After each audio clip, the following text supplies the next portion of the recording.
കേരള തീരത്ത് തീപിടിച്ച ചരക്ക് കപ്പലിലെ തീ അണയ്ക്കാനുള്ള ശ്രമം തുടരുന്നു. കോസ്റ്റ് ഗാർഡിന്റെയും നാവികസേനയുടെയും നേതൃത്വത്തിലാണ് ശ്രമം തുടരുന്നത്.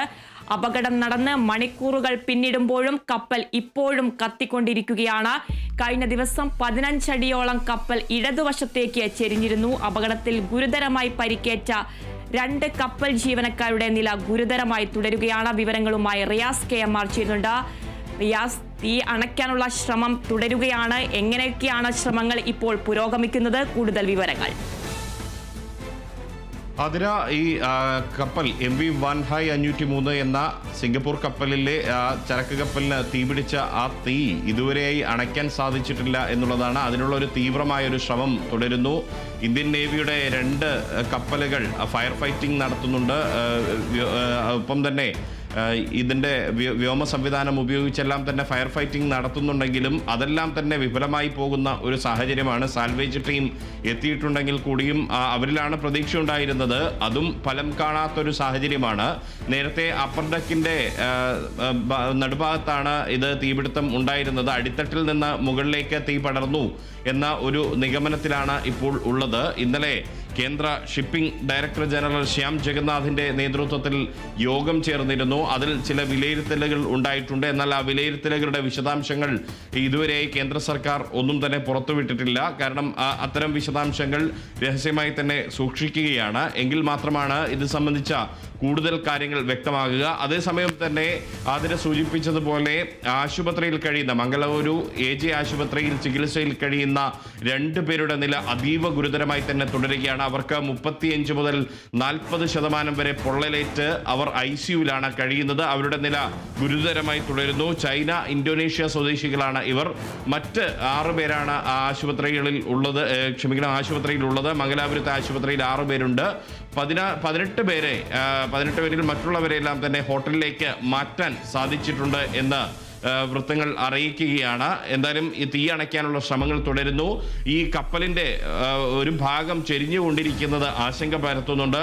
മറ്റൊരു ആശ്വാസകരമായൊരു കാര്യം, ഈ കപ്പലിൽ നിന്നുമുള്ള കണ്ടെയ്നറുകൾ അത് കേരള തീരത്തേക്ക് വരാൻ സാധ്യതയില്ല എന്നുള്ള സൂചനകളാണ് കേന്ദ്ര സർക്കാർ നൽകുന്നത്. അത് തമിഴ്നാട് തീരത്തോ ശ്രീലങ്കൻ തീരത്തോ ഒക്കെയായി അടിയാനുള്ള സാധ്യതകളാണ് ഉള്ളത്. അതുകൊണ്ട് തന്നെ കേരള തീരത്തുള്ളവരെ സംബന്ധിച്ച് ഒരു അല്പം ആശ്വാസം പകരുന്ന വിവരങ്ങളുണ്ട്. എങ്കിൽ കൂടിയും ഇതുമായി ബന്ധപ്പെട്ട അപകടം നടന്ന ഉടനെയുള്ള ലോഹങ്ങൾ പലതും ഇപ്പോഴും കടലിൽ ഒഴുകി നടക്കുന്നുണ്ട്. അത് ഈ കപ്പൽ പോലുള്ള അല്ലെങ്കിൽ ചെറുവള്ളങ്ങൾ പോലുള്ളവരുടെ കപ്പലിൻ്റെ പ്രൊപ്പലറുകളിലോ അല്ലെങ്കിൽ ചെറുവള്ളങ്ങളിലോ ഒക്കെ തട്ടി അത് അപകടങ്ങളിൽ പെടാനുള്ള സാധ്യതകളേറെയാണ്. അതുകൊണ്ട് ജാഗ്രതാ നിർദ്ദേശം നൽകിയിട്ടുണ്ട്. കൂടാതെ മത്സ്യബന്ധന തൊഴിലാളികളോട് ഇപ്പോൾ ട്രോളിംഗ് നിരോധനം നിൽക്കുകയാണ്. എങ്കിലും ചെറുവള്ളങ്ങളിലുള്ള പരമ്പരാഗത രീതിയിലുള്ള മത്സ്യബന്ധനം അതിന് അനുമതിയുണ്ട്. അതിന് നിയന്ത്രണം വേണമെന്ന് ആവശ്യപ്പെട്ടിട്ടുണ്ട്. പക്ഷേ അങ്ങനെ പരമ്പരാഗത രീതിയിൽ മത്സ്യബന്ധത്തിന് പോകുന്നവരോട് എന്തെങ്കിലും വസ്തുക്കൾ കടലിൽ കാണുകയാണെങ്കിൽ അതിൽ ജാഗ്രത പുലർത്തണം. അക്കാര്യം അധികൃതരെ അറിയിക്കണം എന്നുള്ള ഒരു മുന്നറിയിപ്പ് നൽകിയിട്ടുണ്ട്. എന്തായാലും ഇത് സംബന്ധിച്ച് തുടർച്ചയായി ഒരു 3 ആഴ്ചക്കിടെ 2ാമത്തെ കപ്പൽ അപകടമാണ് ഈ കേരളത്തിന്റെ സമുദ്ര തീരത്ത് നടക്കുന്നത്. കഴിഞ്ഞ തവണ MSC എൽസ 3 എന്ന കപ്പലായിരുന്നു അപകടത്തിൽപ്പെട്ടത്. അന്ന് കണ്ടെയ്നറുകൾ, വസ്തുക്കൾ അടക്കമുള്ള കണ്ടെയ്നറുകൾ കേരള തീരത്ത് ഒഴുകി നടന്നിരുന്നു. കേരള തീരത്തെ സംബന്ധിച്ച് ഏറെ ആശങ്കയുണ്ടായിരുന്നു. ആ ആശങ്ക ഇത്തവണത്തെ ഈ MV വൻഹായ് 503 എന്ന കപ്പലിലെ തീപിടുത്തവുമായി ബന്ധപ്പെട്ട് അതിനകത്തെ കണ്ടെയ്നറുകൾ ഒഴുകി നടക്കുന്ന സാഹചര്യത്തിൽ കേരള തീരത്തില്ല എന്നൊരു ആശ്വാസകരമായ ഒരു വിവരം ഈ ഘട്ടത്തിൽ പുറത്തു വരുന്നുണ്ട്. പക്ഷേ ഒരു ആശങ്ക പരത്തുന്നത് ഇതുവരെയായി ആ തീപിടുത്തം നിയന്ത്രണ വിധേയമാക്കാൻ കഴിഞ്ഞിട്ടില്ല. നേരത്തെ ഈ തീപിടുത്തം ഉണ്ടായ ഘട്ടത്തിൽ കപ്പൽ നിന്നിരുന്ന സ്ഥലത്ത് നിന്നും ഏകദേശം 2 കിലോമീറ്ററോളം ഈ കപ്പൽ ഇപ്പോൾ ഒഴുകി മുന്നോട്ട് നീങ്ങിയിട്ടുണ്ട് എന്നുള്ള, കപ്പലിന് സ്ഥാനചലനം സംഭവിച്ചിട്ടുണ്ട് എന്നുള്ള വിശദാംശങ്ങളും ലഭ്യമാകുന്നുണ്ട്. റിയാസ് സൂചിപ്പിച്ചതുപോലെ തന്നെ 2 കപ്പൽ ജീവനക്കാരുടെ നില അതീവ ഗുരുതരമായി തുടരുമ്പോൾ കാണാതായ 4 പേർക്കായിട്ടുള്ള തിരച്ചിൽ ഇപ്പോൾ എങ്ങനെയാണ് പുരോഗമിക്കുന്നത്? അതുപോലെ തന്നെ ഈ കടൽ പ്രക്ഷുബ്ധമായാൽ ദൗത്യം ദുഷ്കരമാകുന്ന ഒരു അവസ്ഥയും ഇന്ന് രാത്രി വൈകിയടക്കം ഈ തീ അണയ്ക്കാനുള്ള ശ്രമം നടത്തിയിരുന്നല്ലോ.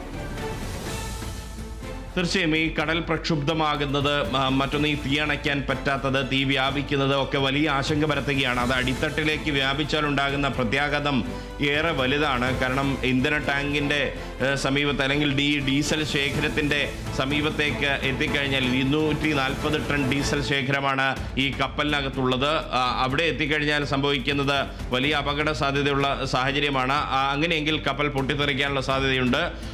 മാത്രമല്ല അങ്ങനെ പൊട്ടിത്തെറിക്കുകയാണെങ്കിൽ തന്നെ ഈ കടൽ വെള്ളം തട്ടിയാൽ പോലും പൊട്ടിത്തെറിക്കുന്ന സ്ഫോടക വസ്തുക്കൾ ഇതിനകത്തുണ്ട് എന്നുള്ള വിവരമാണ് നമുക്ക് ലഭിക്കുന്നത്.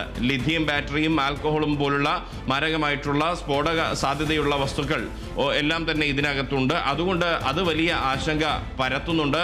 മാത്രമല്ല ഇത് പിന്നീട് ഉണ്ടാക്കാവുന്ന സാമൂഹ്യമായ പ്രത്യാഘാതങ്ങൾ, സാമൂഹ്യമായല്ല പാരിസ്ഥിതികമായ പ്രത്യാഘാതങ്ങൾ, കടൽ വെള്ളത്തിൽ ഈ രാസവസ്തുക്കൾ കലരുന്നത് മൂലമുണ്ടാകുന്ന പ്രത്യാഘാതങ്ങൾ ഏറെ വലുതാണ് എന്നൊരു വിലയിരുത്തലുണ്ട്.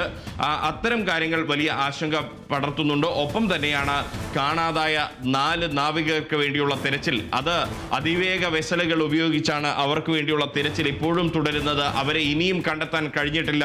2 തായ്വാൻ സ്വദേശികളും ഒരു ഇന്തോനേഷ്യക്കാരനും ഒരു മ്യാൻമാർ സ്വദേശിയുമാണ് കാണാതായ നാവികരിലുള്ളത്. അവരെ ഇനിയും കണ്ടെത്താൻ കഴിഞ്ഞിട്ടില്ല. അവരുടെ ജീവൻ അപായപ്പെട്ടോ എന്നൊരു ആശങ്ക കൂടി നിലനിൽക്കുന്നുണ്ട്. അവർക്ക് എന്തെങ്കിലും സംഭവിച്ചോ തുടങ്ങിയ കാര്യങ്ങളെല്ലാം തന്നെ ആശങ്കയായി നിലനിൽക്കുന്നു. അവരെ കണ്ടെത്താനുള്ള ഊർജിത ശ്രമത്തിലാണ് കോസ്റ്റ് ഗാർഡും നേവിയും മറ്റ് സംവിധാനങ്ങളും എല്ലാം ഉള്ളത്. ശരി റിയാസ്, കേരള തീരത്ത് തീപിടിച്ച ചരക്ക് കപ്പലിലെ തീ അണയ്ക്കാനുള്ള ശ്രമം തുടരുന്നു. കോസ്റ്റ് ഗാർഡിന്റെയും നാവികസേനയുടെയും നേതൃത്വത്തിലാണ് ശ്രമം. അപകടം നടന്ന് മണിക്കൂറുകൾ പിന്നിടുമ്പോഴും കപ്പൽ ഇപ്പോഴും കത്തിക്കൊണ്ടിരിക്കുകയാണ്.